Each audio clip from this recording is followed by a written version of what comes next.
के लिए अपना एयर स्पेस बंद किया तो भारत ने भी पाकिस्तान के लिए अपना एयर स्पेस बंद कर दिया है और अब पाकिस्तान के विमान पूरब में जाने के लिए चीन का चक्कर लगा रहे हैं। जाहिर है भारत के एयर स्पेस स्ट्राइक से पाकिस्तान की एयरलाइन कमर टूटनी तय है। देखिए इस पर यह रिपोर्ट।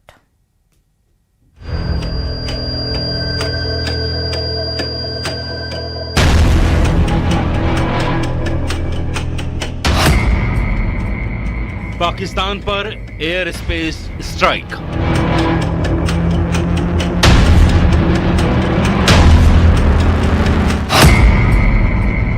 जल प्रहार के बाद वायु प्रहार।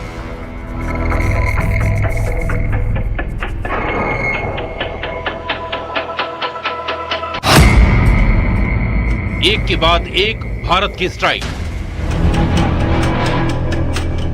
भारत ने पाकिस्तान को करारा जवाब देते हुए अपने एयर स्पेस को पाकिस्तान की उड़ानों के लिए बंद कर दिया है।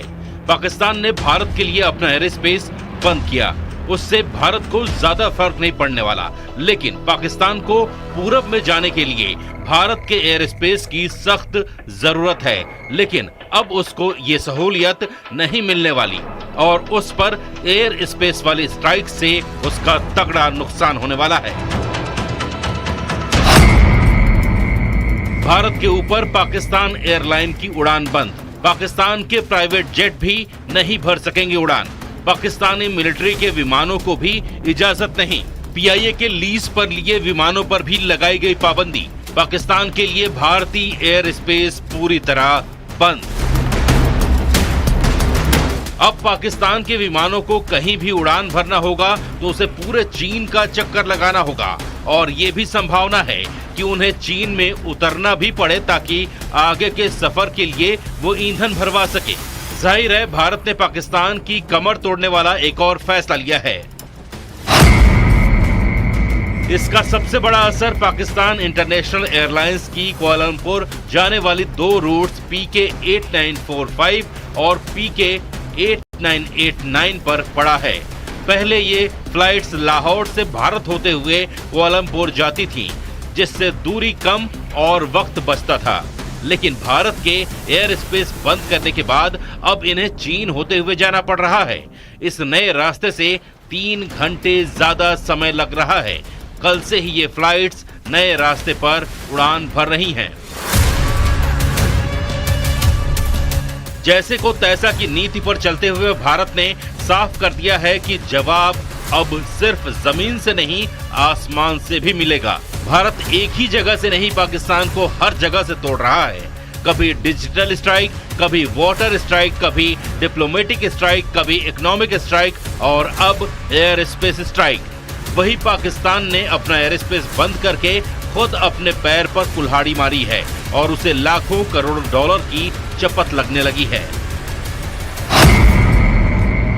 पाकिस्तान को भारतीय विमानों से मिलने वाली ओवर फ्लाइट फीस का अब नुकसान उठाना पड़ेगा। एक बोइंग 737 के लिए औसतन $580 और बड़े विमानों के लिए इससे भी ज्यादा फीस पाकिस्तान को मिलती थी। जानकारों के मुताबिक हर दिन करीब 2 से 2.4 लाख डॉलर की चपत पाकिस्तान को लग सकती है। लैंडिंग, पार्किंग और अन्य शुल्क जोड़ लें तो कुल नुकसान $3.5 लाख तक पहुंच सकता है। इससे पहले पुलवामा हमले के बाद भी पाकिस्तान ने भारतीय विमानों के लिए एयर स्पेस बंद किया था और उस दौरान उसे करीब $100 मिलियन का घाटा उठाना पड़ा था। लेकिन इस बार उसे दोहरी मार पड़ने वाली है। पाकिस्तान के रक्षा मंत्री ख्वाजा मोहम्मद आसिफ के तेवरों में 48 घंटे में जबरदस्त यूटर्न देखने को मिला। 2 दिन पहले तक भारत को युद्ध के लिए ललकारने वाले ख्वाजा अब अल्लाह से दुआ कर रहे हैं कि जंग ना हो। उनका कहना है कि हालात तो युद्ध जैसे बन रहे हैं, लेकिन पाकिस्तान की तरफ से कोई लड़ाई शुरू नहीं की जाएगी। उनके इस बयान से साफ है कि युद्ध की धमकी देने वाले अब डर से कांप रहे हैं। देखिए रिपोर्ट।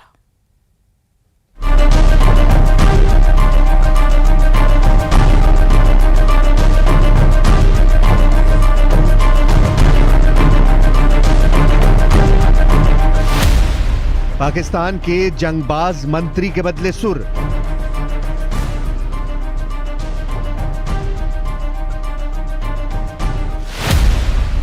ख्वाजा बोले, अल्लाह ये युद्ध टाल दो।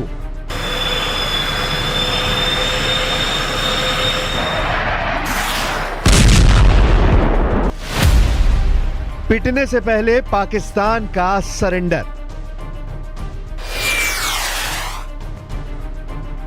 पाकिस्तान के युद्ध उन्मादियों की हवा खराब हो गई है।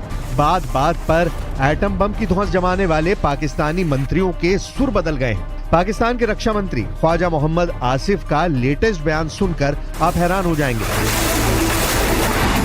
ये वही ख्वाजा हैं जिन्होंने भारत को युद्ध के लिए 2 दिन पहले ललकारा था, लेकिन अब जनाब का नया बयान सुनिए। बंदे ने अल्लाह से युद्ध को किसी भी हाल में टाल देने की दुआ मांगी है। कहूँगा कि एक क्लैश की सूरत हाल बिल्कुल नज़र आ रही है।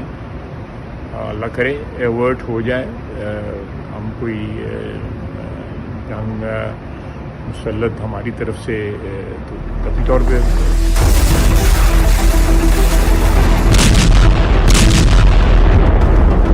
अचानक ख्वाजा आसिफ की तबीयत नासाज हुई है या फिर उन्हें हकीकत का अंदाजा हो गया है? कल तक गीदड़ भपकी जमा रहे ख्वाजा के तेवर ढीले क्यों पड़ गए हैं? क्यों बारूदी साजिशों के ख्वाजा घबराए हुए हैं? हकीकत सबके सामने है। पाकिस्तान की आतंक नीति दुनिया जान चुकी है। पहलगाम नरसंहार के मास्टरमाइंड के अड्डे कहां हैं? पहलगाम का टेरर कमांडर कौन है? पहलगाम हमले के सूत्रधारों का एक एक सिरा जुड़ गया है। भारत इन आतंकजीवियों का फैसला कर चुका है। पीएम मोदी पड़ोसी मुल्क में पल रहे आतंकी सरगनाओं के सर्वनाश का ऑर्डर दे चुके हैं। जाहिर है जिन दहशतगर्दों की बदौलत पाकिस्तानी जनरलों की अघोषित सत्ता पाकिस्तान में चल रही है, जब वही नहीं बचेंगे तो कायरो का क्या होगा? वही खौफ अब ख्वाजा जैसे लीडरों को खाए जा रहा है। इसलिए ख्वाजा अल्लाह से जंग टालने के लिए दहाड़े मार रहे हैं।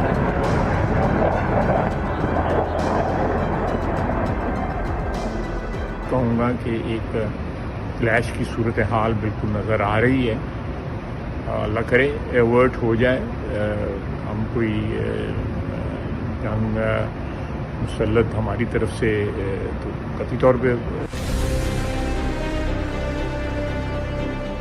असल में पाकिस्तान कई साल से ढह रहा है। पहलगाम आतंकी वारदात की साजिश रचकर पाकिस्तानी सेना ने बुनियाद की आखिरी ईंट भी हिला दी है। भूख की मारी पाकिस्तानी अवाम हुक्मरानों की बारूदी साजिशों से परेशान है। पाकिस्तानी लोगों में सेना के खिलाफ जबरदस्त गुस्सा है। उन पर भारत के सख्त एक्शन का बढ़ता खतरा पाकिस्तान के लिए प्राणघाती बनता जा रहा है, जिससे बचने के लिए ख्वाजा जैसे तमाम नेता तरह तरह के हथकंडे आजमा रहे हैं। पाकिस्तान के रक्षा मंत्री ने कश्मीर मसले में चीन को चौधराहट का ऑफर भी दे डाला है।